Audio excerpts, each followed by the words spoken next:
नमस्कार मंडळी, स्वागत आहे माझ्या नवीन व्हिडिओ मध्ये. मी बनवते मेथीचे लाडू. तर मेथीच्या लाडूसाठी सामान काय काय घेतले इथे दाखवत आहे. हे तीळ, हे भोपळ्याच्या, आपण भोपळ्याचे बी जे भोपळे खातो त्याच्यातले बी, हे म्हणजे पौष्टिकच चांगले लाडवासाठी.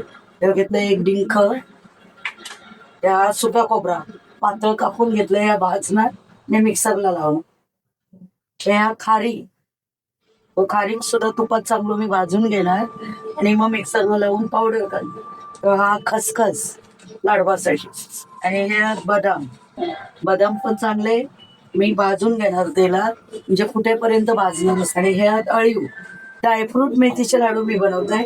आणि हे मेथीची पावडर मी आता ही करून घेणार भाजून, आणि याच्यात टाकणार गव्हाचा पीठ आणि गुळ. असे 11 ते 12 गोष्टी त्या लाडवात माझ्या मिक्स असतात. तर मग त्या मी कसे लाडू बनवते ते तुमका नक्की दाखवत आहे, बघा.